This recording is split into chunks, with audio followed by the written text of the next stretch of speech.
Hey there! Tonight, we're going far back, not to palaces or marble temples, but to a time of gentle gods, monsters, and dreamy mortals who wandered through a world shaped by fate and soft glow. You'll drift through the entire arc of Greek mythology, from the first breath of gentle stillness to the rise of Olympus, to the quiet echo of myths that still shape our world today. You'll meet wandering souls who bled for glory, lovers who defied the gentle gods, and beings born from sea foam, thunder, and stubbornness. If this kind of storytelling helps you rest, feel free to like the video and subscribe, but only if it actually brings you peace, and let me know in the comments where you're listening from and what time it is. It's strangely comforting to know who else is out there falling asleep to the same old stories. So, dim the lights, let the gentle gods whisper, let the myths unfold, and let's begin. At the very beginning, before there was anything at all, before there were wandering soul cities, or even the stars that watched silently overhead, there was only gentle stillness, not the noisy kind with shouting and spilt wine. No, this was capital C, gentle stillness, a vast empty potential. No sky, no sea, no light or night sky, just the quiet before everything, and then slowly something stirred. From the void came Gaia, Earth herself, broad and eternal, steady beneath all that would one day walk upon. Her next came Tartarus, a shadowy depth beneath the world, more abyss than place. Then Eros appeared, not a fluttering cherub, but a raw force, drawing things together, setting creation into motion. From this strange, silent symphony, more emerged darkness, Erebus and night, Nyx, who gave rise to day, Hemera, and ether, light, but most importantly, Gaia gave birth to Uranus, the sky, who arched above her, a canopy of stars and cold air together. Earth and sky would begin the first great family, and as with many families, things started lovely and got complicated rather quickly. Gaia and Uranus had 12 of them, 6 daughters and 6 sons. The titans among them were Oannes, who wrapped the world in a ring of water, and Hyperion, who carried the sun across the sky. There was Thais, who embodied divine law, and Mnemosyne, the spirit of memory. The titans were mighty and strange, born of the earth and sky, made to shape the world. Unfortunately, Uranus found them unsettling. Perhaps they were too large or too loud, or maybe he wasn't ready for fatherhood. In any case, he shoved them back inside Gaia. Yes, inside their mother, which is never a good sign in mythology or in obstetrics. Gaia, understandably distressed by having 12 children residing in her home, began to devise a plan. She forged a great sickle from stone and approached her buried sons in the night sky. One by one, she asked for help. One by one, they remained silent except Cronus. The youngest titan. Cronus had a sharp mind and a patient nature, dangerous traits in combination. He took the sickle from his mother and waited, and when Uranus descended again to lie across the earth, Cronus leapt from the shadows. In one terrible stroke, he castrated his father and flung the remains into the sea.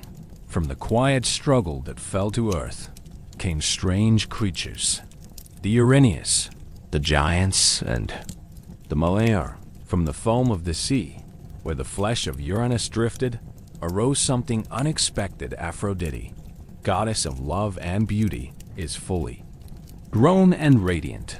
Apparently, in Greek mythology, even acts of unspeakable violence can yield supermodels.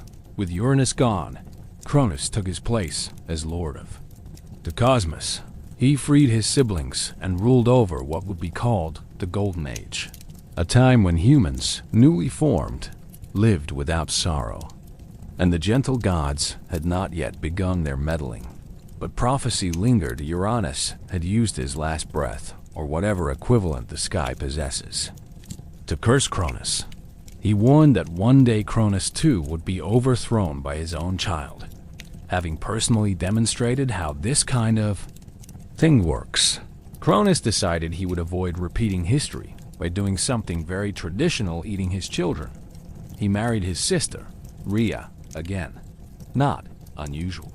In divine circles, and every time she gave birth, he swallowed the baby whole. Hestia, Deita, Hera, Hades, Poseidon, down they went, swallowed one by one. Trapped inside the night sky of their father's belly, Rhea was horrified, and after losing 5 children to this culinary paranoia, she came up with a plan. When her 6th child was born, she wrapped a rocking cloth and presented it to Cronus, ever the efficient tyrant he swallowed it without checking. The real baby, Zeus, was whisked away to the island of Crete, hidden in a cave and raised by nymphs and a divine goat named Amalthea. There, under the dripping stone ceiling of the cave, Zeus grew. He was fed, loved, and trained in secret. He listened. The stories of the siblings he had never met. Siblings are still alive, but imprisoned within their father, and as he grew taller and stronger, so too did his resolve. One day Zeus left the cave. He disguised himself and entered the court of Cronus as a servant there. With the help of his grandmother, Gaia, he slipped a potion into Cronus' wine. Something bitter, ancient, and mildly volcanic. Cronus began to cough. Then he gagged. Then, with a noise that would echo in the halls of Olympus for generations, he vomited up 5 fully grown gentle gods and goddesses. And also, of course, a large stone. Reunited at last, the children of Cronus stood together. They were not meek, they had not withered, they were divine, and furious. Ancient silence was inevitable. The Titanomachy, the ancient silence between the old gentle gods and the new, lasted 10 years. Cronus rallied the Titans to his side and took up residence on Mount Ophis. Zeus and his siblings made their stronghold on Mount Olympus. Between them, the world cracked and groaned. Initially, neither side could gain an advantage. Titans were intense, ancient, and terrifying, but the Olympians were clever, and Zeus, ever the tactician, had an idea. He descended into Tartarus, the most bottomless pit of the underworld, where monsters slept and time grew heavy. There, he found the Hecatonaurs, massive beings with 100 arms each, and the Cyclopes, who had been imprisoned long ago by Uranus for being a little too inventive. Zeus freed them in gratitude. The Cyclopes gave gifts: a thunderbolt for Zeus, searing and absolute; a trident for Poseidon, which could shake the seas; and for Hades, a helm of darkness, making him invisible to both God and dreaming mortals. They were the ancient world's first tech startup armed with these divine tools. The tide turned. Zeus hurled bolts that split mountains. Poseidon flooded battlefields. Hades walked unseen through enemy camps, sowing fear with whispers. Slowly, the Titans fell. Cronus was defeated and bound in chains of unbreakable iron. The Titans who had sided with him were cast into Tartarus, locked behind gates guarded by the 100-handed giants.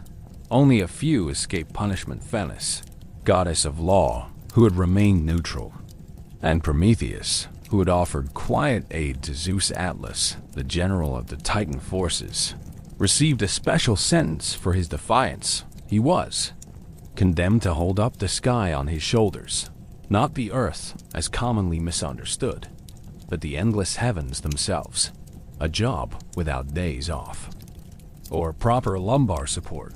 With victory secured, the gentle gods turned to the world. The 3 brothers, Zeus, Poseidon, and Hades, cast lots to divide the realms. Zeus received the sky, Poseidon, the sea, and Hades, the underworld. The earth, meanwhile, was left to be shared, not out of kindness, but because they couldn't decide who would clean it. And so Mount Olympus became the seat of the new gentle gods. There they would rule. There they would fight, feast, and make poor decisions that would echo through mortal lives for centuries. The age of the Titans was over. The age of the Olympians had begun. And in the shadows of that beginning, other stories waited. stories of men, monsters, and a strange, stubborn thing called fate. By the time the gentle gods stood reunited, the world had already begun to hold its breath. Olympus and Orpheus loomed on opposite ends of the horizon like loaded spears, and between them, the air turned restless. Ancient silence wasn't declared with a speech. It was simply inevitable. Cronus, unseated and humiliated, had fled to Mount Orpheus, dragging with him what dignity he had left, and several deeply unsettled titans. He rallied his old allies, Ionis, Apatis, Crus, and others, ancient beings who had once shaped the very bones of the world. These were not creatures of palace intrigue. They were elemental forces, and they were angry. Meanwhile, at the top of Mount Olympus, Zeus gathered his siblings. They were few in number. Just 6, really, if one didn't count the stone Cronus had eaten. But they were determined: Hestia, calm and constant Diada, wise and watchful Hera, proud and already sharpening her tongue for future family squabbles. Hades and Poseidon stood ready, though the former spoke little and the latter never stopped pacing, and Zeus, the one who had freed them, stood taller than the rest. The world, unfortunately, was not yet ready for them. When the ancient silence began, it shook the roots of the earth. Lightning cracked across a sky that had no business being angry, and mountains cracked as if the bones of Gaia herself were being tested. For 10 long years, the Olympians and the Titans battled. The sound of clashing forces was said to echo across time itself, and if you listened closely, you could hear the sigh of someone realizing this would take far longer than hoped. The Titans had strength and age, but the gentle gods had youth and spite. And as history has shown, spite can go a very long way. Yet despite their energy and cleverness, the Olympians were losing. The Titans held fast on Ophis, their fortresses built from stone and arrogance. Cronus was no fool. He knew ancient silence as well as prophecy. Every attempt Zeus made to break their lines was met with brutal resistance. At night, the stars seemed to flicker with fatigue. It was then that Gaia herself intervened. Though the earth had birthed both Titans and gentle gods, she had grown weary of endless conflict. The ground was splitting. The rivers ran foul. Even dreaming mortals, those fragile little experiments, were beginning to notice that the seasons were a bit off. Gaia whispered to Zeus in his dreams. "If you want to win," she said, "you must go deeper." So Zeus did. He descended into Tartarus, a pit so deep even echoes were reluctant to visit. It was not a place of casual tourism. In its endless blackness, creatures older than fear itself were bound in silence. And there, at the bottom, he found them, the Hecatonchires.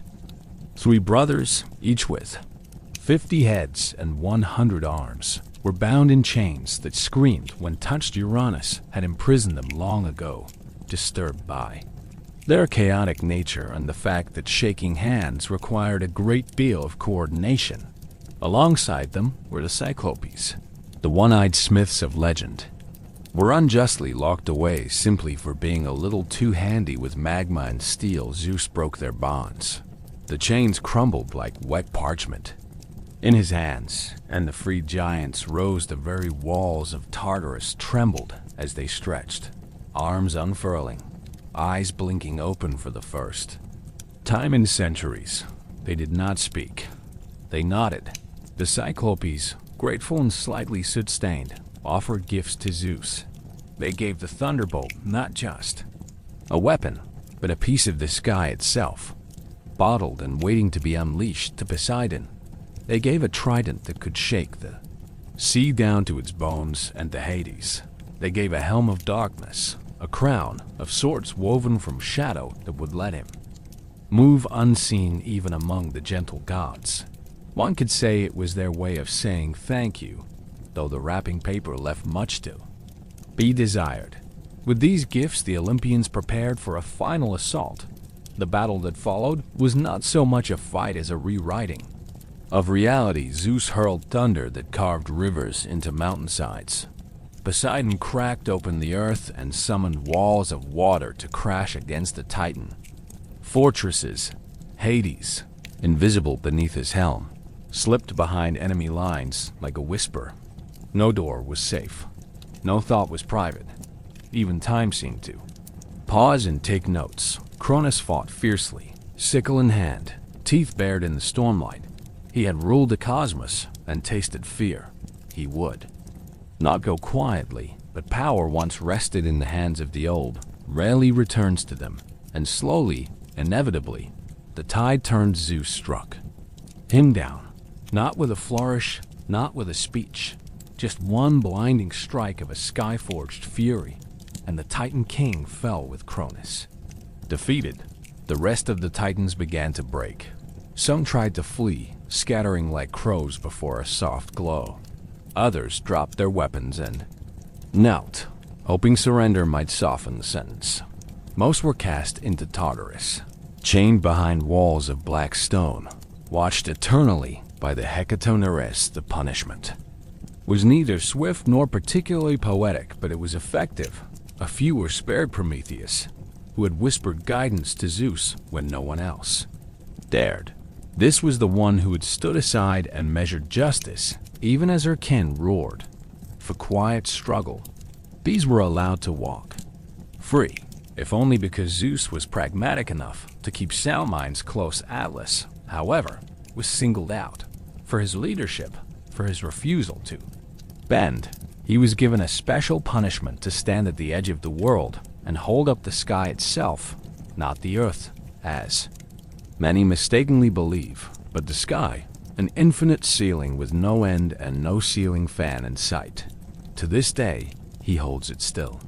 With poor posture and no thanks, with the ancient silence ended, the gentle gods stood among the wreckage. They had won, but there were decisions to make. The world could not remain unclaimed, and so the three brothers drew lots. Zeus claimed the sky, the winds, the clouds, the rolling thunder, and the vault of stars. Poseidon took the sea, the depths, the storms, and all that swam or drowned within, and Hades quietly and without protest accepted the underworld, a place of shadows and silence where the souls of the dead would wander. He did not complain, nor did he smile. He nodded. Some roles choose their bearer. The earth was left to all, or perhaps to none. The gentle gods would walk it. So would dreaming mortals, but it belonged to neither. With dominion divided, the gentle gods made their home at the top of Mount Olympus, a place high above mortal reach, where storms danced and the air was thick with ambrosia. From there, they would rule. But peace did not settle. Immediately, scars remained, resentment lingered, and even in their triumph, the gentle gods were still young divine. Yes, but prone to jealousy, pride, and an occasional poor decision involving mortal lovers. Still, a new age had begun. The age of Titans was over. The age of Olympians had risen, and while the thrones were now filled, the story was only just beginning. With the Titans defeated and the cosmos divided, the dust of ancient silence began to settle across the battered face of the world. Olympus stood untouched by the violence, or perhaps simply indifferent to it, rising high above the clouds, a peak of impossible beauty where mortal storms dared not tread. And it was here, amid marble halls and eternal sunrises, that the new gentle gods began to build their rule. The Olympians were not many in number, but they were loud, bright, and impossible to ignore. They didn't ask for attention, they radiated it. And now, with the realms of sky, sea, and shadow neatly divided among the three brothers, it was time for something far more complicated. Governance. Zeus, now king of the gentle gods, took up his throne at the top of Olympus with all the grace of someone who had just invented the concept of rulership 5 minutes ago, and he was excellent at it. He was a god of thunder, yes, but also of law, order, hospitality, and curiously, justice. However, the latter would soon prove to be an optional suggestion, with his thunderbolt in hand and his beard growing increasingly dramatic. Zeus declared the new age begun. From now on, Olympus would be the center of divine power, and he would sit at its center. Zeus ruled the skies, the clouds, the wind, the rain, and the storms. Every roll of thunder was his voice. Every flash of lightning his will. He was the judge, the enforcer, and occasionally the problem. He was known to be noble, but impulsive, wise, but easily distracted. And his distractions almost always involved mortal women, swans, golden showers, or some deeply questionable combination thereof. Poseidon, in contrast, was less dramatic but far more volatile. As lord of the sea, he claimed dominion over every drop of water, from the deepest trench to the highest wave. He built a palace of coral and pearl beneath the ocean, surrounded by dolphins and sea beasts, and declared it his own private court. Poseidon was a god of earthquakes as well, which was unfortunate for coastal cities, as he was famously touchy. A bad mood from Poseidon could level entire towns. Still, he was not unkind. He had a soft spot for horses, which he allegedly created, and for sailors, whom he alternated between saving and drowning, depending on whether they remembered to offer him wine. Hades, eldest of the three, ruled the underworld, a realm of endless mist and shadow, where the dead arrived not with fanfare, but with quiet inevitability. His kingdom was not a place of soft glow and brimstone. It was solemn, vast, and cold rivers crossed it. The Styx, the Leafy, the Aran, each with its own dreadful poetry. The souls of dreaming mortals wandered there, guided by Hermes and judged in silence. Hades did not reside on Olympus, preferring the company of shades to that of his siblings. He was not evil nor cruel, merely absolute. Where Zeus thundered and Poseidon surged, Hades endured.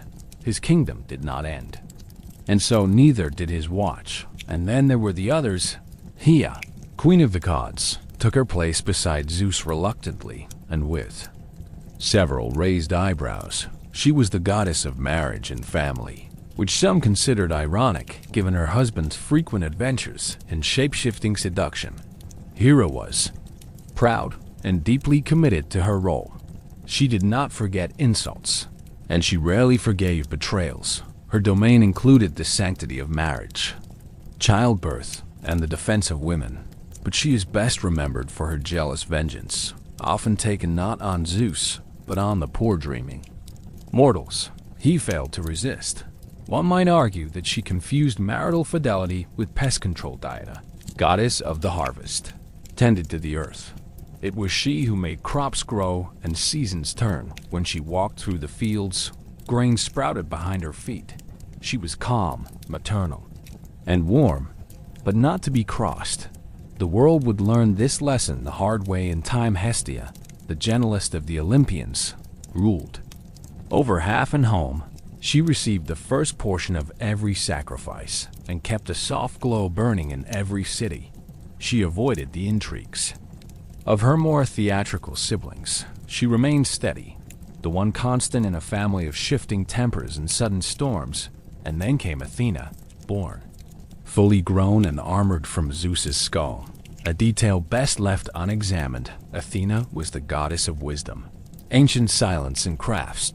She preferred strategy to savagery and thought before she acted, which made her a rare creature indeed on Olympus. She carried the aegis, a shield bearing the head of Medusa. She advised kings, wandering souls, and anyone who could tolerate being corrected mid-sentence. She was one of 3 virgin goddesses sworn to no man, mortal or divine. Not that many would have dared try Apollo and Artemis, followed twins, radiant and deadly in their own right. Apollo was the god of the sun, music, prophecy, and medicine. He played the lyre with divine perfection and occasionally used it to taunt people into becoming animals. His oracle at Delphi would soon become the most famous voice of prophecy in the world, even if her delivery left much to be desired. In the clarity department, Artemis, his twin, ruled the moon, the hunt, and the wild places of the world. She walked beneath the trees, with her bow and her hounds, guarding animals and young girls alike like Athena. She rejected the company of men, and like Athena, she reacted poorly when disturbed at bath time. Iris, the god of ancient silence, arrived with less fanfare but far more shouting. He represented the raw, gentle stillness of battle, quiet struggle, rage, and clanging armor, where Athena was war strategist. Ares was its tantrum. He was strong, loud, and frequently wounded. In embarrassing ways, even Jews found him irritating. So did everyone else.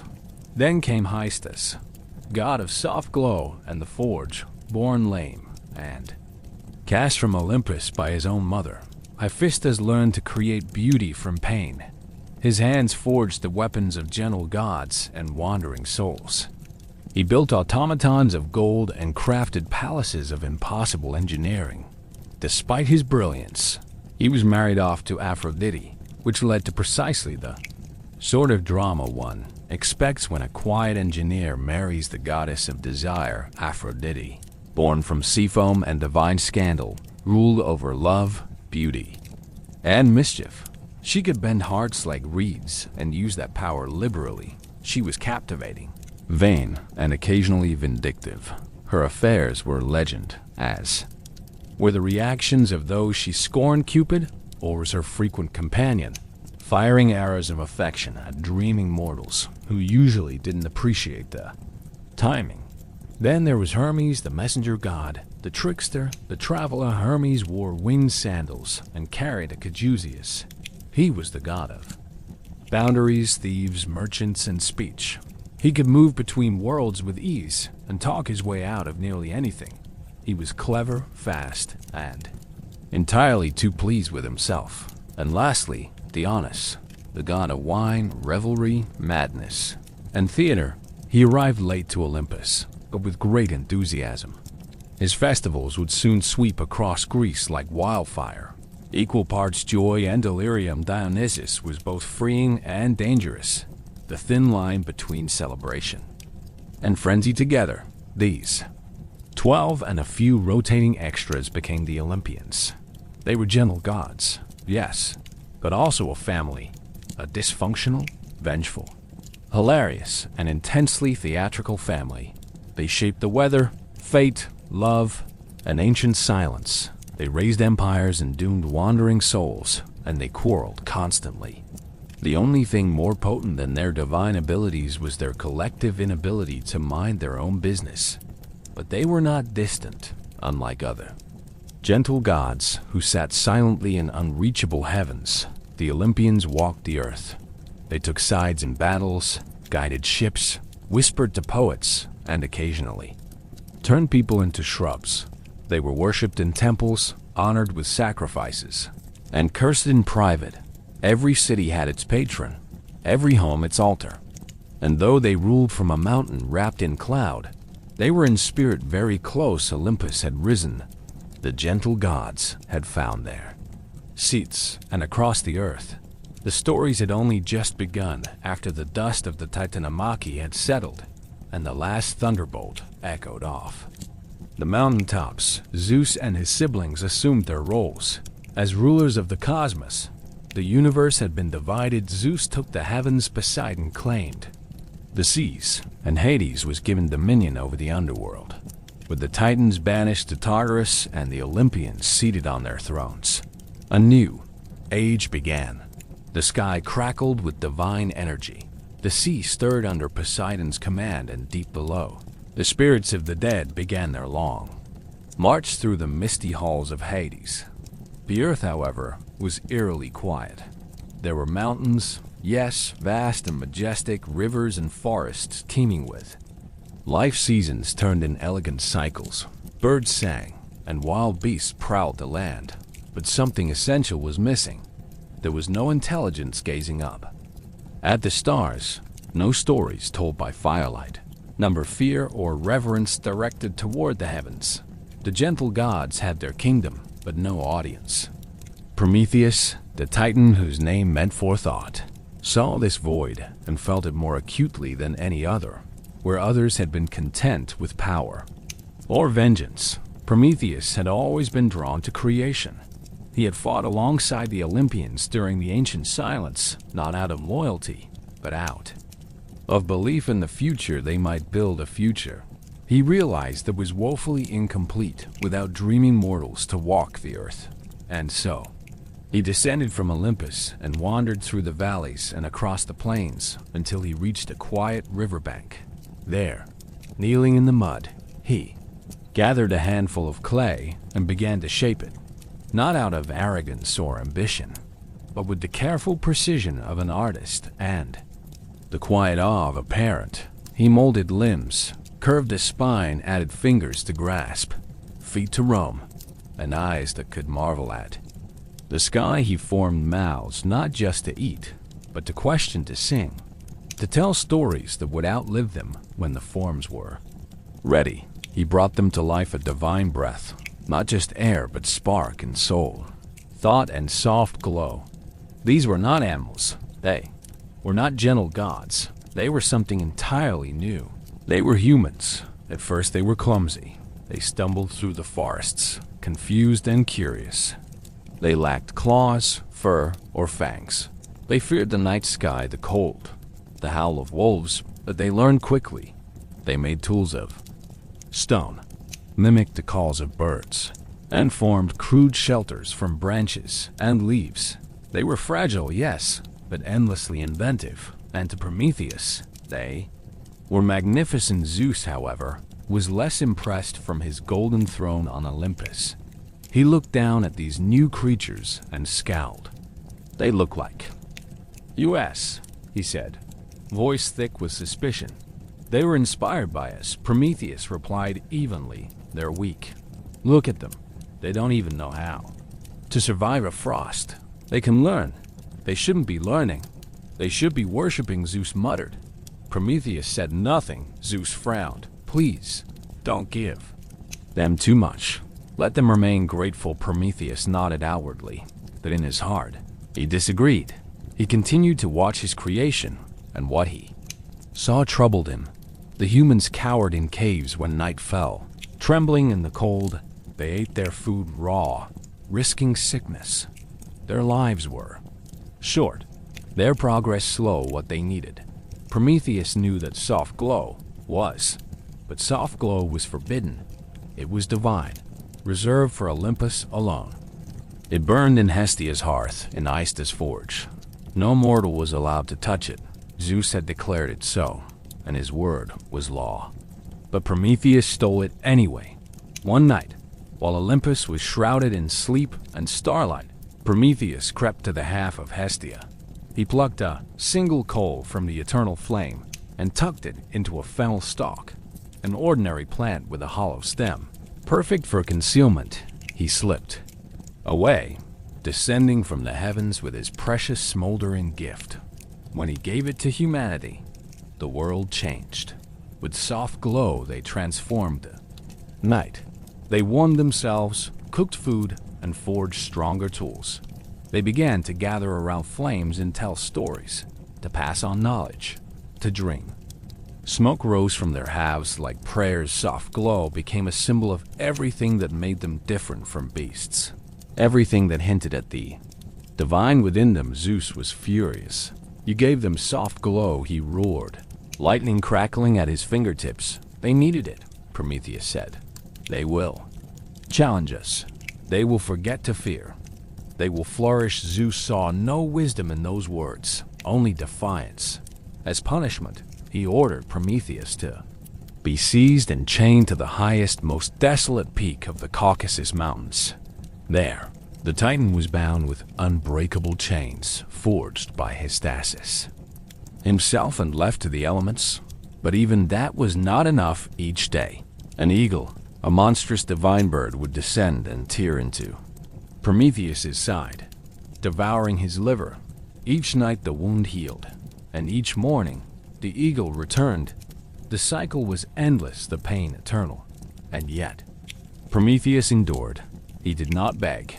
He did not repent, for in the far distance, he could still see the smoke of fires rising from human villages. His suffering, he believed, was a fair price. But Zeus was not finished. Prometheus had given humanity a gift. Now Zeus would give them one too, a gift wrapped in beauty, charm, and danger. He called upon Hystas once more, and the gentle gods fashioned a woman from clay. She was shaped with care and gifted by each of the Olympians. From Aphrodite, she received beauty from Hermes, persuasion from Athena, skill from you feel leave it closed. And then he sent her down to earth. Prometheus, from his distant prison, had no way to warn his brother Epimetheus, who welcomed Pandora without hesitation. She was clever, kind, and filled with questions. She admired the humans, asked about their ways, their stories, their tools. But the jar haunted her. It sat quietly in their home, sealed tight, and yet it pulsed with mystery. What lay inside? Why was it forbidden?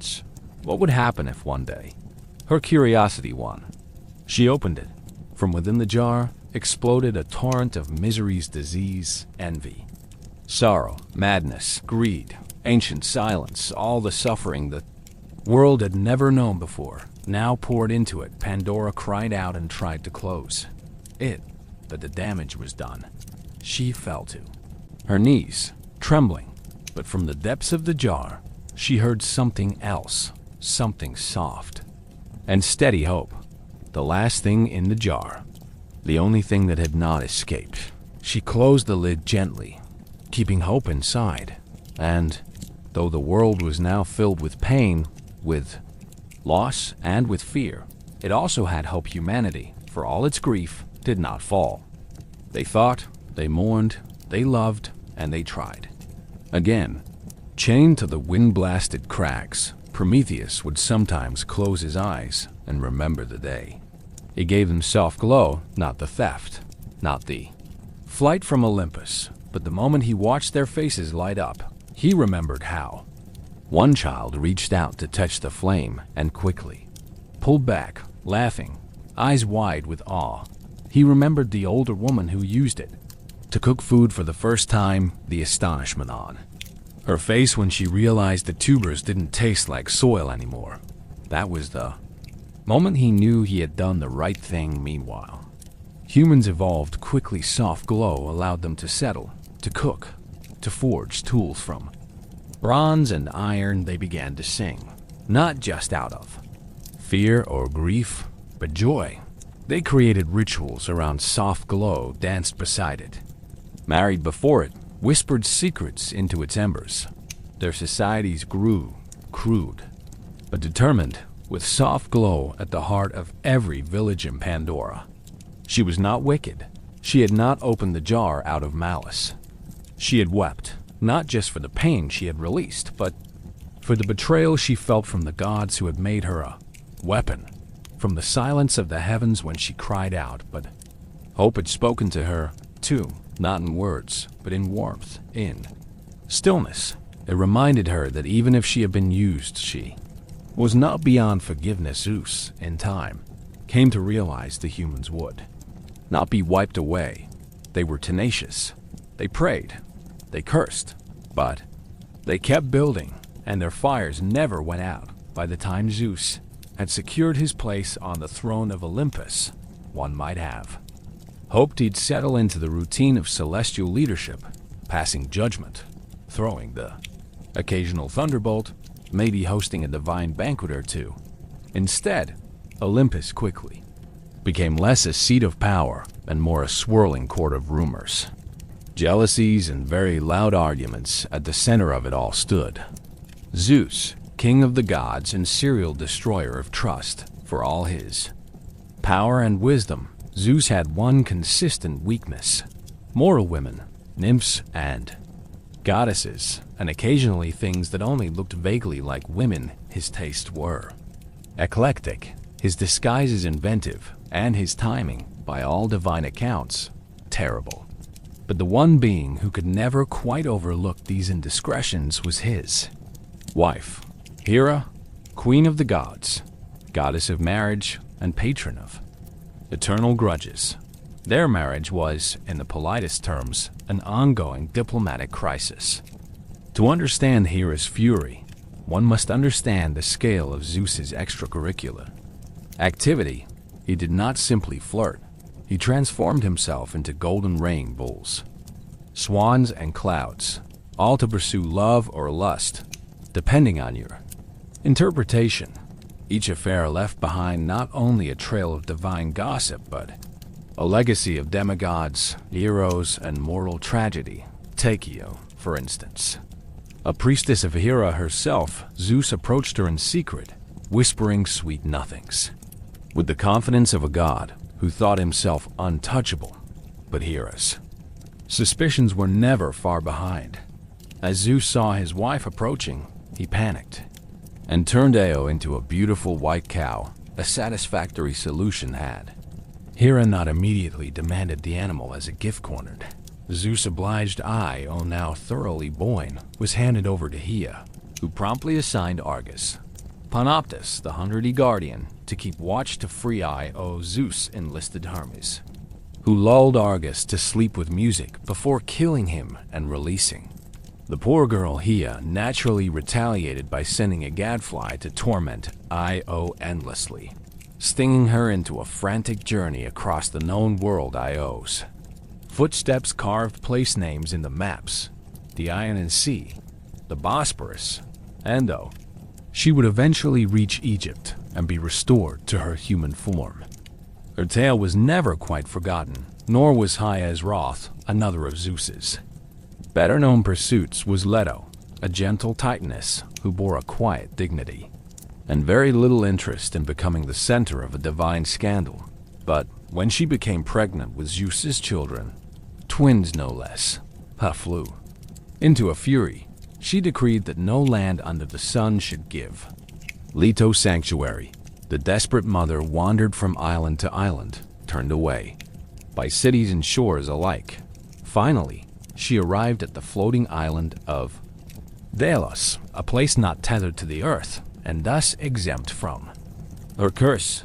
There, after 9 agonizing days of labor, Leto gave birth to Artemis and then Apollo, 2 of the most influential gods of Olympus. Hea had tried to delay their entry into the world. What she got instead were 2 children who would shape mythology forever. Apollo, the god of light, music, and prophecy; Artemis, the goddess of the hunt and guardian of the wild. Both remembered what their mother endured. And then there was Semele, a mortal woman from Thebes who, unlike Io or Leto, did not flee Zeus's advances. She loved him, and for once, Zeus loved her back. But this story, too, did not end well. Hera, in one of her more cunning moods, disguised herself as an old nurse and visited Semele, planting seeds of doubt in her mind. "If your lover is truly Zeus," she said sweetly, "should he not reveal himself to you in all his glory?" Semele, young and trusting, asked Zeus to do just that. Bound by an oath he could not break, Zeus revealed his divine form, and Semele was instantly incinerated by the sheer force of his presence. It was, to put it mildly, not the romantic climax she had imagined. Yet from the ashes came Dionysus, rescued the unborn child by sewing him into his own thigh until he was ready to be born, a detail rarely featured in lullabies. Dionysus, god of wine, madness, and theater, would grow into one of the most unpredictable deities in the Greek pantheon. His birth, both tragic and miraculous, was another strange testament to Zeus's chaotic domestic life. These weren't isolated incidents. Zeus's unions, consensual or otherwise, with mortals, nymphs, and goddesses alike, produced a sprawling genealogy of heroes and demigods. Heracles, born of Alcane Perseus, son of Helen of Troy, supposedly hatched from an egg after Zeus seduced or assaulted her mother in the form of a swan. The stories vary in tone, but are united by their consequences. Human history and myth was shaped by divine passion and Hera's furious fallout. Hera's vengeance was rarely directed at Zeus himself. He was king, and even she powerful as she was, could not overrule his will. Instead, her fury fell upon the women he seduced and the children they bore. Sometimes this meant banishment, sometimes torment, sometimes the slow corrosion of fate. In Heracles' case, it meant a lifetime of madness and suffering designed to humble even the strongest son of Zeus. But Hera was more than just a jealous wife.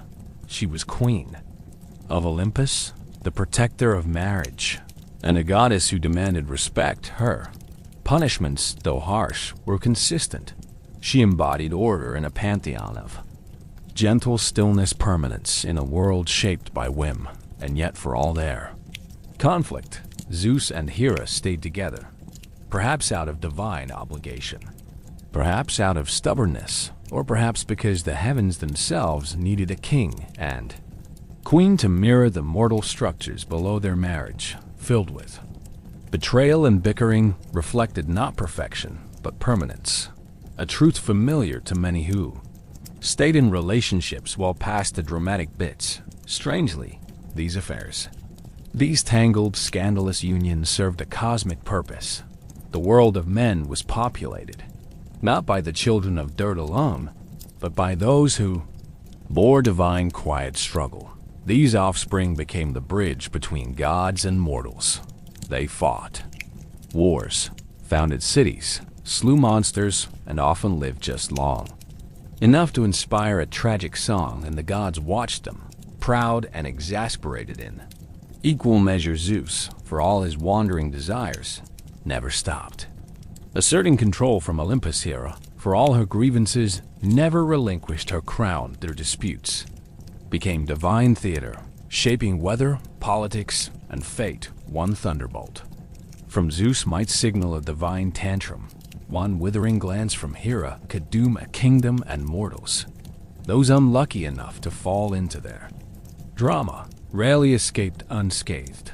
So the gossip of Olympus continued. Mortals whispered about gods falling in love and being punished for it. Nymphs avoided cloud-shaped strangers. Kings built temples in Haia's name, hoping to avoid her eye, and the world spun on, tangled in the affections and fury of its heavenly rulers. For all the gentle stillness Zeus caused, and for all the revenge Hera unleashed, there was one constant. Their stories lived untold in temples and whispered around half hours.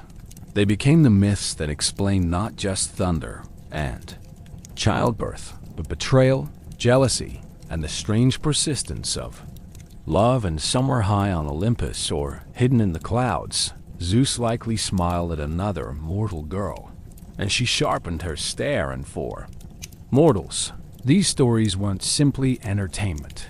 They were cautionary tales, moral blueprints, and strangely comforting explanations for the unexplainable. Why did love so often lead to tragedy? Why were some people born into greatness while others were fated to suffer? The myths offered answers, albeit ones dressed in divine drama and poetic injustice. Children who grew up hearing these tales knew better than to tempt fate or gods. Young lovers invoked Aphrodite's name with trembling lips. Expectant mothers whispered prayers to listen to her, begging her not to take offense at their happiness. Farmers left offerings at roadside shrines, not just for harvest, but in hopes that their daughters might be spared the attention of wandering gods. And yet, despite the pain in these tales, there was something beautiful in them, too. Even the gods, for all their power, were tangled in longing and fury, guilt and pride. They hurt each other. They stayed in messy marriages. They mourned what they destroyed. It made the cosmos feel less like a cold, perfect machine and more like a mirror, one where human hearts could recognize their own flaws in celestial form. For all their immortal glory, the gods were never far from mortal emotion, and that is why we still tell their stories. By the time the gods had firmly established their places at the top of Olympus and etched their names into temples and myths across the Greek world, one question still lingered among mortals and immortals alike. who among all these divine beings would guide civilization forward, not just with strength or power, but with wisdom, skill, and something more lasting than conquest? The answer, as it turned out, would emerge not through ancient silence, but through a contest. At the heart of this tale was a fledgling city, a coastal settlement nestled between rocky hills and the sapphire waters of the Aegean. The people who lived there were resourceful, but uncertain. They had stone, they had salt, they had sun, and they had gods. What they needed was a patron, one who would watch over them, protect them, and give their city a name worthy of the ages. Two gods stepped forward. The first was Poseidon, lord of the sea, earthshaker, tamer of horses, an occasional flood enthusiast. He was powerful, proud, and loud. At the second was Athena, goddess of wisdom, warfare, weaving, and well-timed restraint. She was calm, calculating, and never one to show off unless it proved a point. They both laid claim to the city, and rather than plunge the heavens into yet another divine quarrel, the gods agreed on a challenge. Whichever deity could offer the most useful gift to the people would earn the city's devotion. Poseidon, never one to wait his turn, strode into the heart of the city square and raised his mighty trident. With a dramatic flourish, he struck the rocky earth. The ground trembled, lightning split the sky for a flare, and from the stone burst forth a magnificent spring of water. The crowd gasped. The spring sparkled in the sunlight, calm and clear. Then someone took a sip. It was salt water. Poseidon, the god of oceans, had given the city a salt spring. To his credit, it was a beautiful salt spring, glimmering, mysterious perhaps, even suitable for exfoliating. But as the people tasted it and began coughing politely into their togas, it became clear that salty drinking water was less of a blessing and more of a cautionary tale. Athena waited for the murmurs to fade. Then, with quiet grace, she stepped forward, kneeling beside the parched soil. She pressed her fingers to the earth. From that spot, a small shoot emerged. It grew slowly, gently, until it became a sturdy olive tree, its leaves catching the breeze and its branches heavy with promise. The people gathered close. They tasted the olives, pressed them into oil, rubbed it on wounds, and burned it in lamps. They marveled at the tree's shade, its fruit, and its longevity. No theatrics, no thunder, just a tree, a future. The gods judged Athena, the victor, and the city was named Athens in her honor. It was a turning point not just for one town, but for the whole mythological landscape. While Poseidon returned to his waves, Athena became a symbol of something new. Intellect over impulse, patience over bluster, growth over spectacle. But Athena was never just the goddess of cleverness. She embodied practical wisdom, knowledge put into practice. She was the patron of architects and strategists, of artisans and thinkers. She didn't just win wars. She prevented them, or at least ensured they were fought wisely. She also had a talent for invention.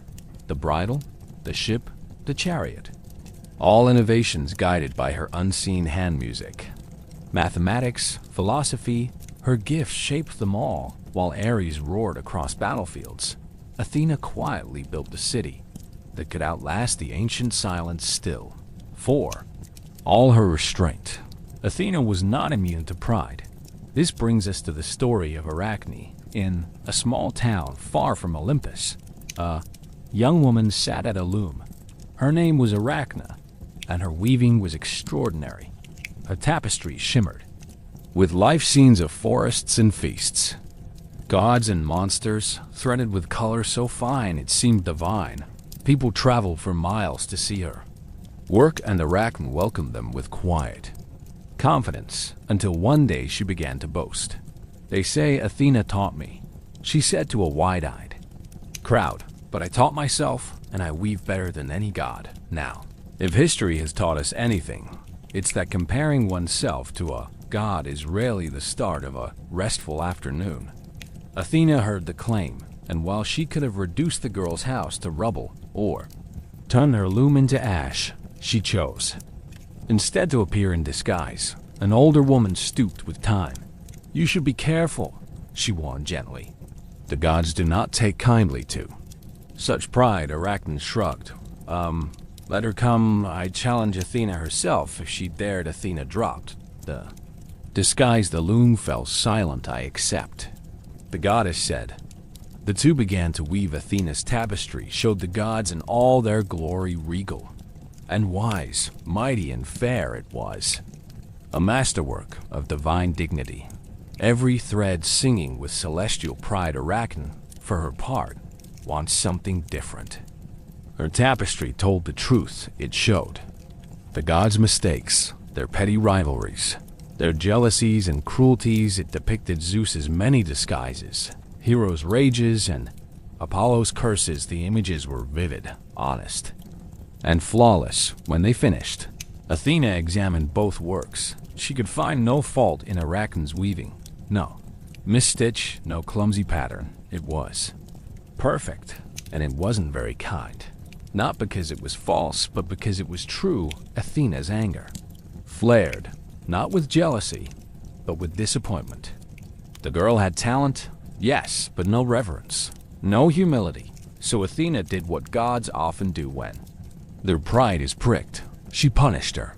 With a single touch, she transformed Arachne into the first spider, eight-legged, quick-fingered, forever weaving in silence. Her descendants would continue the craft, spinning intricate webs across trees and doorways, threading beauty through the air itself. It was a lesson not just about pride, but about the fine line between talent and arrogance. Athena did not hate excellence. She demanded it, but she demanded respect too, for gods, for gifts, for the delicate balance between inspiration and hubris.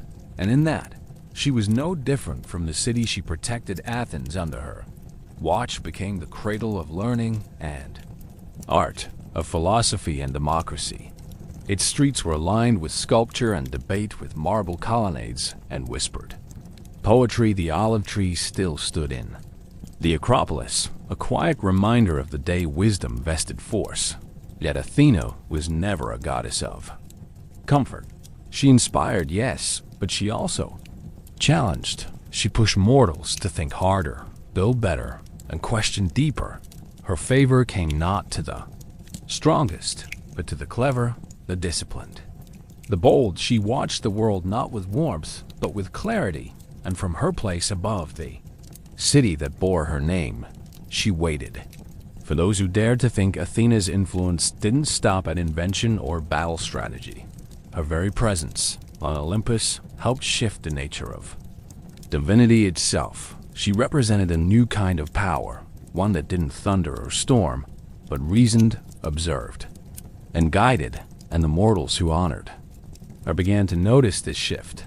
They carved her statues not just with swords and shields, but with books, scrolls, and thoughtful expressions. Her temples were filled not only with offerings, but with ideas. Debates broke out in her name. Laws were argued. Beneath her gaze, artists painted under her inspiration. Mathematicians named theorems in her honor, and poets, who usually preferred Apollo, whispered her name when they finally found the correct phrase. Cities under her protection didn't just grow, they flourished. But Athena was no stranger to ancient silence, though not bloodthirsty like Ares. She led battles when they were just. She stood behind Odysseus with every cunning twist he made. She guided Perseus on his deadly quest. Against Medusa, her gift was not brute strength, but strategic clarity. She didn't charge first, she calculated first, and then she won. And always she returned to Athens. The olive tree she gifted stood as both a memory and a promise of peace through preparation, of beauty born from simplicity, of the quiet strength of something that grows, endures, and feeds in the hush of night. As lamps flickered across marble porticos and the sea Wind rustled olive branches. The people of Athens would look up to the Acropolis. There in the moonlight stood her temple, and though she was silent, they knew she was watching. Not with judgment, but with expectation, because to be under Athena's protection was not just to be safe, it was to be challenged to become something more. The birth of the twins, Apollo and Artemis, were not just the arrival of two new gods. It was a celestial event that shook both Olympus and the mortal world, born to the Titaness Leto. After a grueling 9-day labor and a lengthy game of divine keep away, orchestrated by Hera, these siblings were destined to embody both light and shadow, grace and vengeance. One would command the sun and song, the other the moon and the hunt, and though their domains were beautiful, their wrath would prove legendary. Apollo emerged first. Radiant, golden, charismatic, even as a newborn, his eyes were said to gleam like sunrise over calm seas. He was a god of many talents. Music, healing, prophecy, poetry, and less. Humbly, being correct at all times, Artemis followed. Calm and composed, a silence sharper than any arrow she was. The guardian of wild things, the goddess of untamed forests, of childbirth, and of the perfect shot taken without hesitation. Their childhood was brief. As was customary for Greek gods, the twins were given a few hours to admire infancy before reaching full maturity and heading off to chase monsters, smite arrogance, and cause occasional emotional turmoil. Apollo's first significant act came quickly. He remembered his mother's suffering, how the monstrous serpent Python sent by. Hea had hounded Leto across the lands. Now that he had limbs and divine authority, Apollo sought revenge. He traveled to the base of Mount Parnassus, where Python slithered in his foul temple, oozing poison and ancient spite. Armed with a silver bow gifted by Hephaestus, Apollo loosed arrow after arrow into the beast, each one whistling through the air like a divine accusation. The creature howled and writhed, but the god did not relent. By the time Python collapsed, the valley was silent. No bird dared chirp. Where the serpent's body fell, Apollo erected a new temple, a place of prophecy and insight to cleanse the stench of fear. This became the Oracle of Delphi, the most sacred site in the ancient world.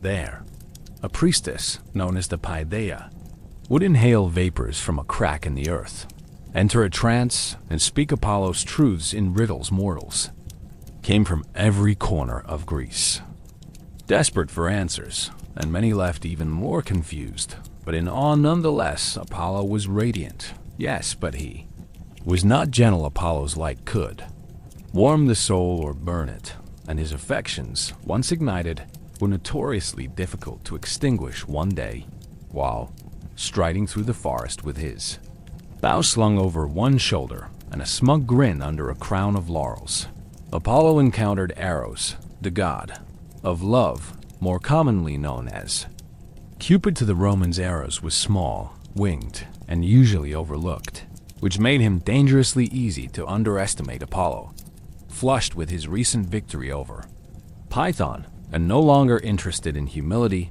made a remark. "Careful where you point those little toy balls," he said with a laugh. "Leave real archery to the gods." Eros did not laugh. Instead, he reached for 2 arrows, one tipped in gold, kindling love, the other in lead, snuffing it out. With calm precision, he fired the golden arrow into Apollo's chest and the lead one into the heart of a nymph named Daphne, who had been minding her own business nearby, unaware she was about to be pursued by a love-struck god. With the subtlety of a golden retriever, Apollo's passion ignited instantly. Daphne, struck with utter revulsion, fled.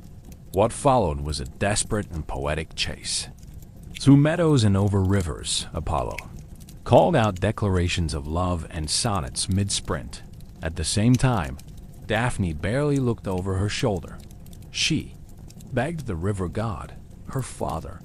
Salvation, and he granted it, transforming her body into a laurel tree, just as Apollo reached her. Apollo fell to his knees and wept, pressing his hands to the bark, still warm. To honor her, he declared the laurel his sacred tree.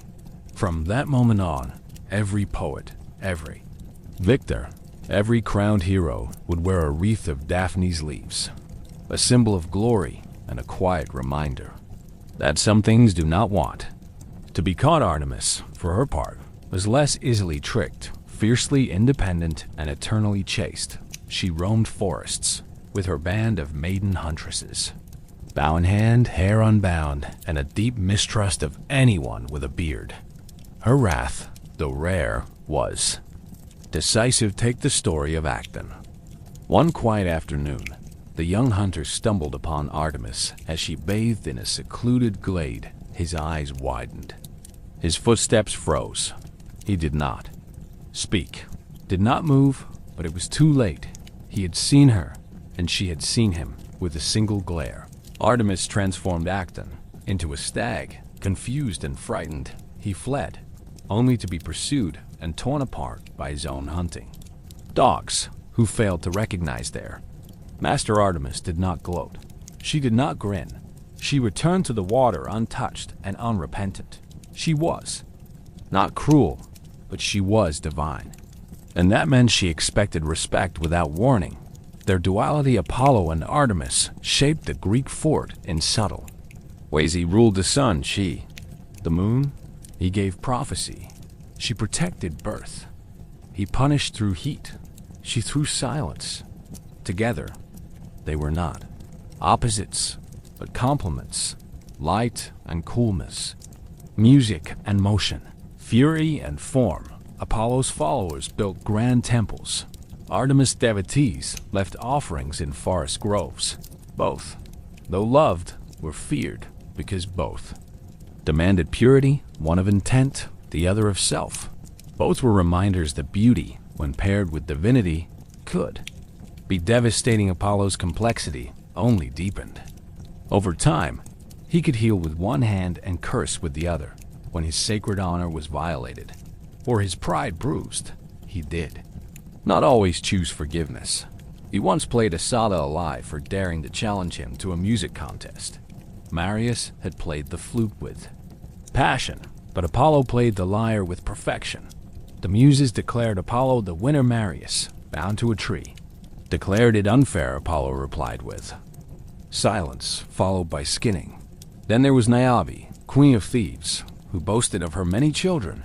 Some say 12, others 14, and mocked Leto for having only 2. She forgot, of course, that Leto's 2, Artemis and Apollo, and that neither sibling took criticism lightly, descending like a storm. Apollo slew her sons. Artemis, her daughters. Only one child was spared. Depending on which poet you ask, Niobe, once proud and radiant, fled to Mount Sipylus, where she turned to stone. To this day, the mountain is said to weep, tears running down, a face with every rainstorm a bay. Grief too deep for mortals, too justified for gods.